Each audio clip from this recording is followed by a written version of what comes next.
Hello everyone and welcome to the Deepwoods XR Bootcamp series.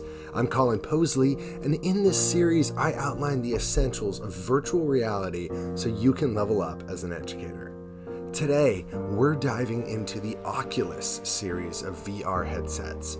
With 3 headsets currently on the market and 2 new game-changing devices due out in spring 2019, Oculus is clearly putting a lot of research and development and money into virtual reality hardware.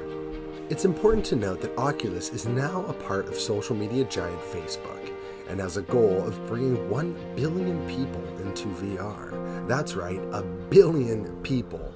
Not an unreasonable goal considering over 2.3 billion people actively use Facebook monthly. Oculus, via Facebook, is innovating both hardware and software to create a new venue for communication and, well, experience. And it's here, in their app development, where Facebook shares their experience as a social media company, creating new ways to connect people in digital spaces. Makes sense. More on that later. After the 2014 acquisition, Oculus quickly partnered with device maker Samsung to create their first headset, the Gear VR. This sleek, wireless headset offered users a virtual reality experience in 3 degrees of freedom, or 3DOF, but required a compatible Samsung smartphone running the Android OS. Bluetooth connectivity offered the use of a proprietary handheld controller, as well as the ability to sync gaming controllers. The Gear VR was also usable without a controller, and included several buttons built into the side panel. Over the course of the following months, third-party developers were encouraged to flood the newly launched Oculus Store with VR content.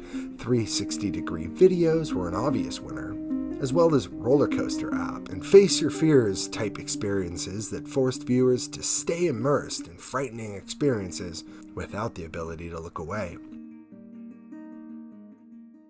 In March of 2016, Oculus released its high-end gaming system, the Rift. Powered by the incredible graphics processing units of gaming PCs, the Rift set the gold standard for a high-fidelity VR experience.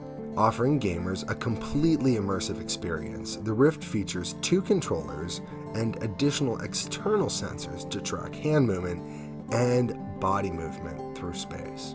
The Rift represented a huge leap forward for the industry and the future of gaming. The 6 degrees of freedom system allowed users to experience not only head rotation, but body movement through the play space.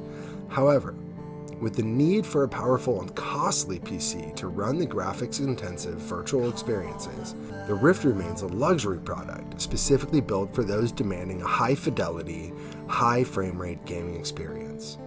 One big drawback of the first edition Rift is the cord. Users are tethered to their computers via 12-foot cable, disallowing for true freedom of movement. It took Oculus another 2 years to bring their next headset to the masses.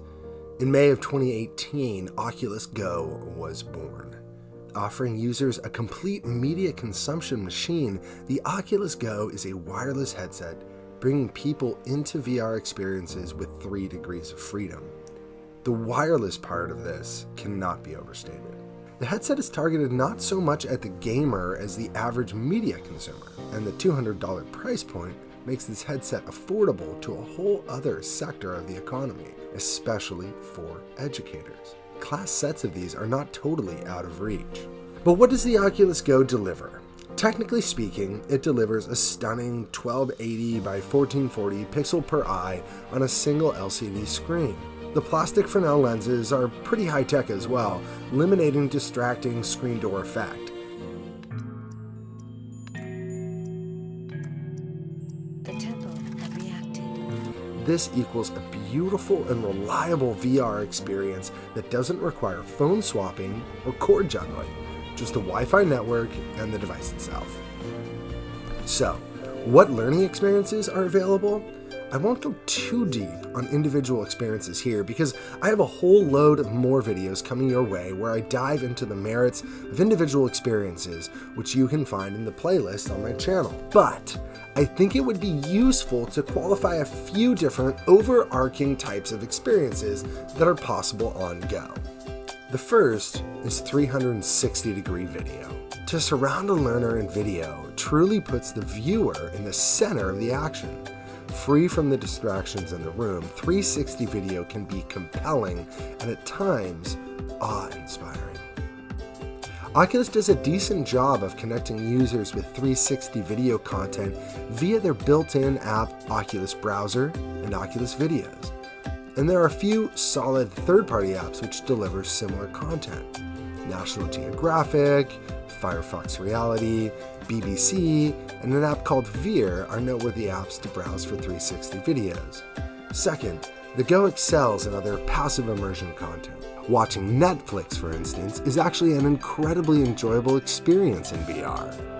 The app simulates an 80-inch flat screen and offers a personal theater, free from distractions of your train, plane, home, or office. To this end, there are apps abound offering video content of all formats for Oculus Go viewers.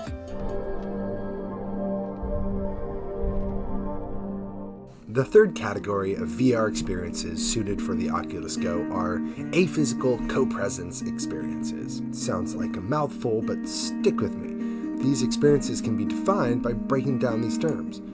First, aphysical, or not physical, experiences that don't require a user to be in any specific location. Second, copresence. This is the idea of sharing a digital experience in VR with another person in VR. Another way to look at aphysical copresence is any multiplayer game on a console. Fortnite, Apex Legends, whatever. Players are accessing the same digital world via an online server and are doing so from the comfort of their living rooms all around the world. Using the free built-in app Oculus Rooms, two users can join together in the same digital room with a stylized avatar. Here, you can, quote-unquote, hang out. Sharing videos and photos from your mobile device or Facebook account are some options, or my personal favorite, play an old-school board game. Check out my other video where I deep dive into the latest update on Oculus avatars, which you can use in your Oculus Room experience. We now have covered the three big categories of educational experiences currently offered for Oculus Go: 360 video, passive immersion, and aphysical copresence. In April of 2019, not a year after the release of the Oculus Go, there is still a huge potential for educational experiences. The 3 degrees of freedom offered by this device give viewers a high-quality, reliable VR experience, while the single controller is ergonomic and surprisingly versatile. I look forward to the creative ways developers are using this input, which includes wrist movement as well as several buttons. Another exciting feature for educators is the idea of an asymmetric game experience. This involves a capability of the Oculus Go which is software-based, allowing the headset to communicate with other mobile devices via Wi-Fi, creating multiplayer cooperation across devices. The game Covert is a great example of the potential of this capability. In this game, one player acts as a blueprint-wielding hacker on mobile, while a thief infiltrates various off-limits locations in VR, dealing with guards, doors, and other security measures. My mind races envisioning one student using a tablet with an interactive topo map, creating waypoints for classmates in VR to investigate. These investigations could be anything: the data gathering of flora or fauna, snowfall, river height, literally anything. This asymmetric game design begs the question of just how far the limits of the networking can be pushed. It is not unreasonable to imagine teams of 4 or more working together, 1 or 2 in VR, while others work from a mobile phone, laptop, or tablet. Well, that's all the time we have for this episode of XR Bootcamp. Today, we covered the origins of Oculus, the Facebook company responsible for some of the best headsets and VR experiences. We talked about the first 3 Oculus headsets, from the DIY Gear VR to the high-end PC-enabled Rift, before deep diving into the Oculus Go, which I believe is the headset most applicable to educators as of April 2019. We outline the major types of educational experiences available on the Go and imagine the implications of this device in the years to come.